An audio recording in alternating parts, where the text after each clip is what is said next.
right, Mike is done with his lo-fi beats. All right, so we will go ahead and have each of our alums introduce themselves, you know, what they studied in undergrad and maybe what they're doing now and how they got into it, if that works for all of you. So Sasha, would you mind going first? Sure, I'd be happy to. So my name is Sasha Albrecht, and I am a current elementary school counselor. I studied psychology and sociology in undergrad, and I also got a certificate in criminal justice.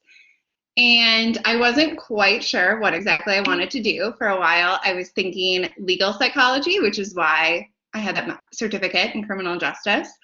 But I took a course my senior year, Sociology of Education, and I really fell in love with the education institution and the idea of early intervention to support social emotional development of adolescents and children. And so I decided my senior year to apply to graduate school for my master's in counseling.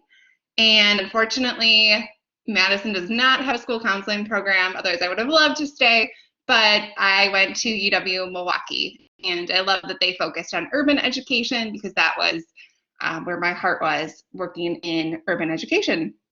So I studied school counseling for 2 years and took my praxis and passed my counseling boards.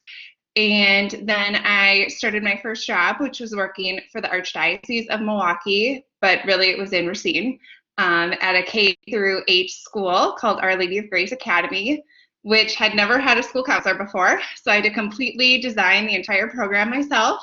And it was a very high need school, really high percentage for introduced lunch, Title I. So there were a lot of supports that this population needed. And so it was really challenging, but also incredibly rewarding to work with this population. And then 3 years after that, I transitioned and came to Shorewood, which is where I am now, working at Atwater Elementary, which has a long-standing counseling program. So that was really nice to not have to start again from like day one, you know, creating a program. So I've been there for, this is my 3rd year. And it's been quite an unusual last like year and a half or so. So in some ways I feel experienced, but in some ways I feel like this is a whole new environment, a whole new role as a counselor. So again, it's been really challenging, but really rewarding to adapt to this new learning environment. We were virtual for March through September. I mean, obviously we had the summer break. And then we were hybrid for a while. And actually in 2 weeks, we are transitioning to full face-to-face.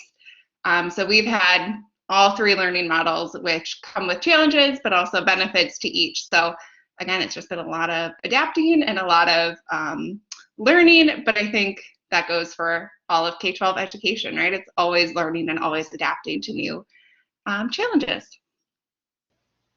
Awesome. Thank you, Sasha. Abby, would you like to go next? Sure. My name is Abby Lease. I graduated UW-Madison in 2011. I double majored in history, kind of focus on American history, but also ancient history, as my other major was classical humanities, with a kind of focus in Latin, just kind of Latin course, depth and breadth. Ended up really falling in love with the ancient world and the language. So yeah, loved my time there, and then that was able to turn into a job right after graduation. I started at St. Ambrose Academy, which is just on the west side of Madison, as a history and Latin teacher. And so the year I came in, the school was doing a bit of curriculum revamping, and so I had the challenge and pleasure of kind of reviewing, remodeling a lot of their history curriculum, specifically for ancient Greece and Rome, and then the medieval and Renaissance world. That was really a lot of fun, and I was able to bring so much directly from my classes at the UW to my freshman and sophomore students primarily, but I also had a couple classes with the juniors and seniors, and then all across the board for Latin language.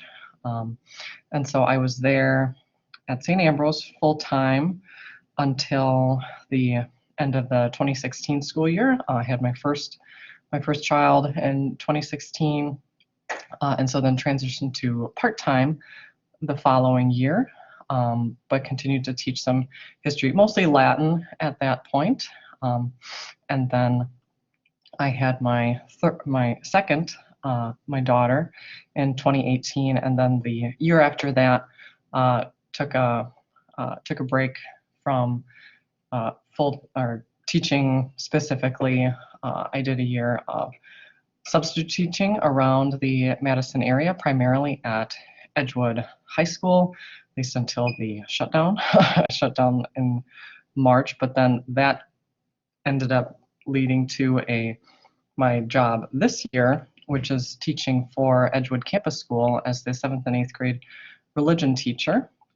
I was brought on to accommodate the smaller class sizes. So we've been in person since mid-October, where the student body is small enough, and we share space with the college that we're able to spread kids out and facilitate all that, and with our safety procedures and such. So we've had a pretty good year, all things considered.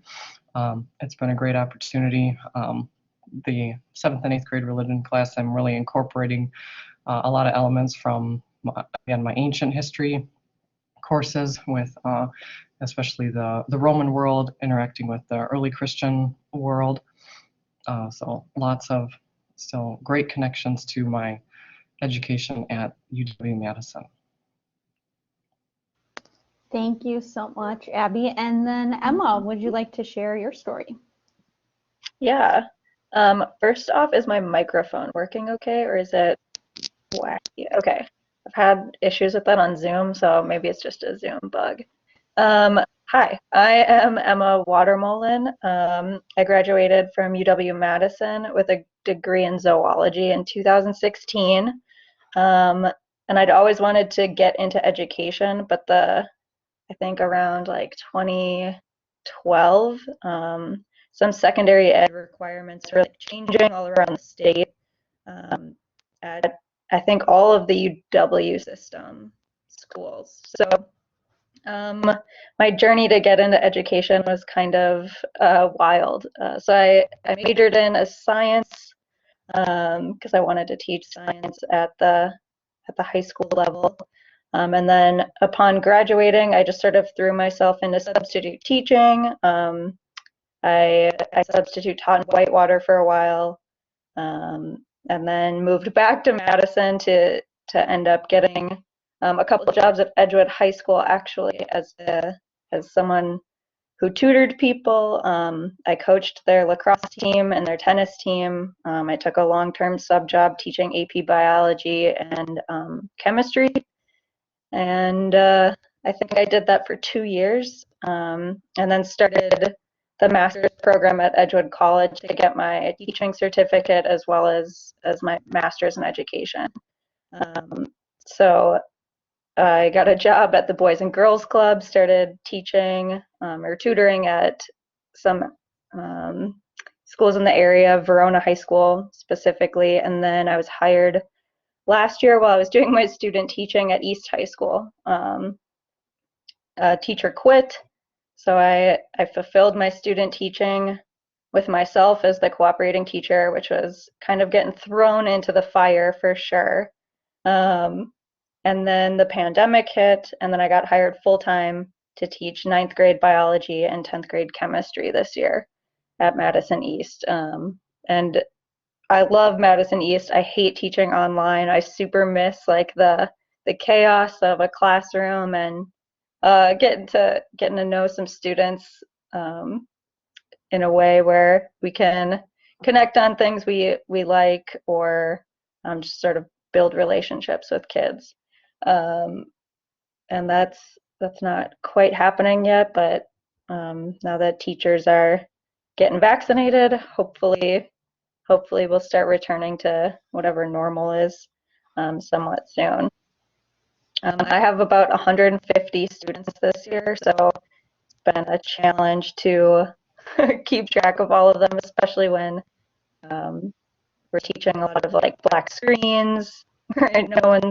People are afraid to put their camera on and engage with their peers, especially ninth graders, because they all come from different middle schools and don't always know each other yet. But yeah, it's been a wild journey to get where I am, but I wouldn't change it for anything. It's been a super rewarding experience so far, and hopefully you all can find that in your education endeavors as well. Thank you, Emma. And just a few notes here. So your mic is crackling just a little bit. We can still hear you though. So if this is what it needs to be for technology today, that's completely fine. We'll let you know if we can't hear you. Okay. And then students, please feel free to put any questions you have for our folks in the chat, or if you would like to turn on your cameras and ask a question face to face, if you want to raise your hand, whatever way works for you to engage we're happy to do that. And if you just want to stay and listen, that's also okay too. One big thing that I am really interested from all of you to hear, because as someone who advises folks getting into education from the College of Letters and Science, right? A very common thing I see is senior-ish students who realize, oh, I do want to work in education. I obviously am not in the School of Education and do not have time to switch. How can I get into education? And related to that is, do I have to go to graduate school to get into K through 12 education? So just curious to hear your answers to that and kind of how your own journey related to that question. And whoever wants to can kick us off. Well, I could start because that was me my senior year. I realized I wanted to get into education. I will say counseling is a little bit different because you are required to go to graduate school. So if you're interested in more of like the student support area of education for school counseling, school psychologists, and school social workers, it depends what licensure you want. So that I would research more. But for counseling and psychology, you do need to go to graduate school. So if you haven't been a part of the School of Education, if you are in Letters and Sciences, that is one easy way to get into education, because it's usually a 2 to 3 year program. You do not need a background in education. I came from psychology and sociology. You end up taking a different form of the praxis that's for counseling. It's a little bit different than teaching. But most people in my program did not have an education background. We had people from poli-sci, people from the humanities. So it is a pretty diverse group of students in the graduate program. But it is required to go to graduate school for counseling. So it's a little bit different than teaching. Maybe the other two participants can speak on that.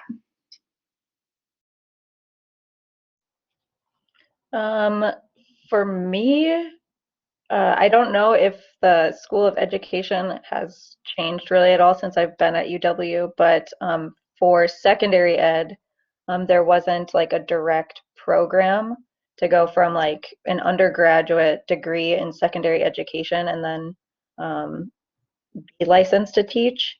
So I'm unsure if that has changed. If it's not, there are like smaller programs that they're definitely grad school, but it's not straight up a master's where you can get licensed. I think UW has that as a graduate program as well, that maybe streamlines you into a master's too. There's a lot of options out there, which is like super overwhelming to me, but I like in terms of what's going to prepare you best, I think that as long as you get a student teaching experience, like any program is going to help you out. Yeah, my experience, I I'd say like during my junior senior year, I had thought that I would stay in grad school. I was totally loving just studying the classic and ancient Near Eastern world, but then just financially and everything else, that wasn't turning out so well. But thankfully that steered me in the direction of an opportunity to teach at a local private school, so St. Ambrose Academy on the west side.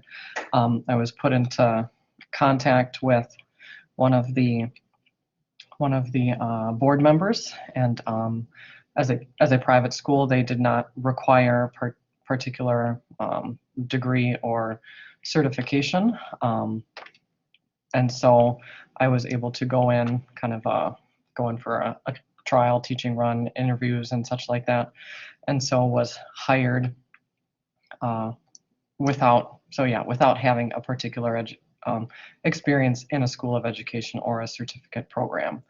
So other professional development opportunities were offered through the school to help me, and really the majority of the faculty there did not come from School of Ed or anything else. There were a number of, they had PhDs and had experience teaching at the graduate level, but were not in primary or secondary education.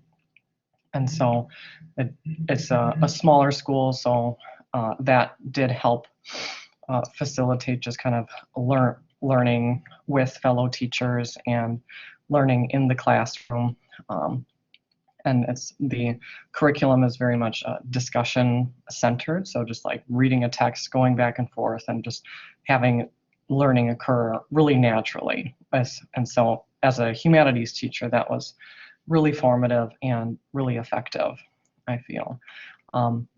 But so since then, I have looked into getting certified, so perhaps for future opportunities to teach in the public sphere or something else. I did look quite a bit into, there are opportunities to earn your certification through the Department of Public Instruction, the equivalency-based learning. So if you've been, like in my situation, been in the private school area, you can it's providing a ton of paperwork and documentation and basically proof of your teaching, but there's those avenues to say be certified if I were to pursue that with young kids. And now I don't know if that'll happen anytime in my immediate future, but that is certainly an option. And other routes through, official master's programs through, I've looked at various Midwestern colleges, but then CISA in the area does different programs to provide for like current teachers to get new certification or different certification. So yeah, there's certainly lots of different ways that people who have a different background, not in education, but want to get into education or further themselves in education. Thank you all very much. I think as you all kind of pointed out, there are a lot of ways in, and what that does for students is sometimes it's a little overwhelming, right? Like there are just so many different avenues you can take. Also, as their advisor, it is a lot as well, because they just say like, how can I get into X, Y, and Z? And I'm like, well, depends on a million questions for you first. But anyway, so thank you all for that. Now I am curious if you could tell us, the skills that you think are most important that you use kind of every day in your job. And relatedly, if you think there are certain experiences students have that could develop maybe some of those skills or help them prepare besides student teaching, right? So how else could they kind of develop themselves to get into education?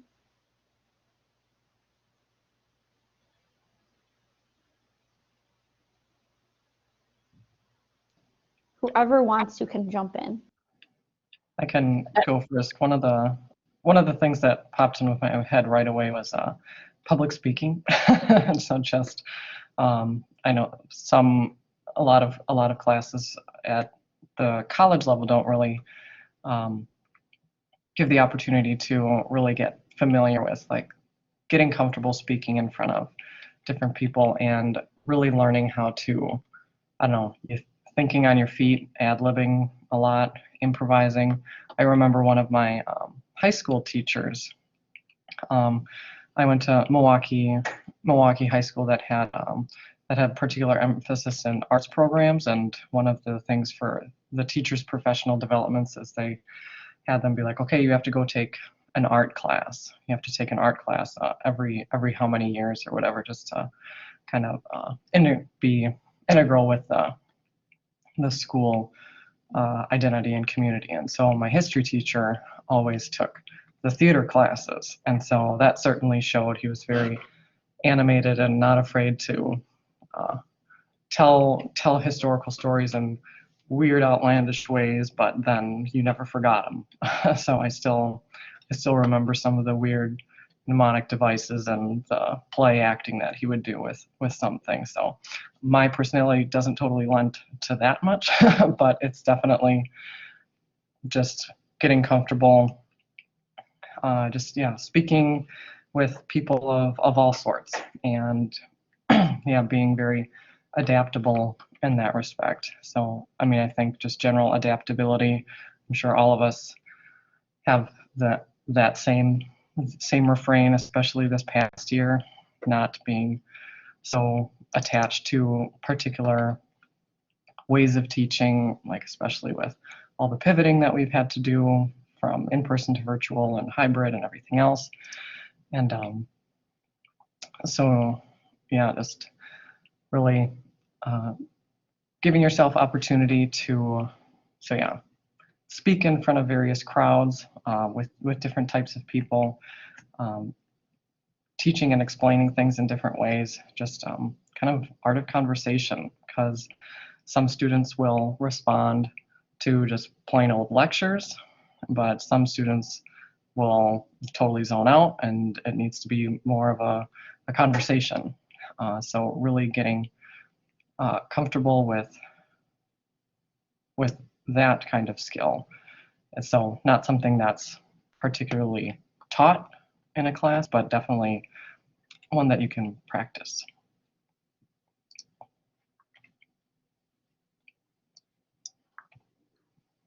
I would say some of the skills that I use every day. I agree with everything that Abby said, and I would also add kind of along those lines, but your communication skills. So along with your speaking skills, writing skills, which I think, being in letters and science, that you have a wealth of opportunity to practice your writing and professional writing, including drafting professional emails, communicating with various stakeholders, like how you would communicate with a child, a student, versus a parent, versus a board member. So learning how to adapt your communication to various settings and various stakeholders.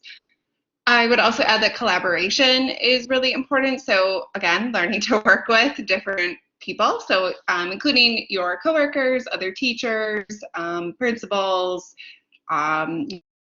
education staff, learning to work and collaborate, because it is so important for the growth and achievement of students if all of the team members are on the same page and working for what's best for each student.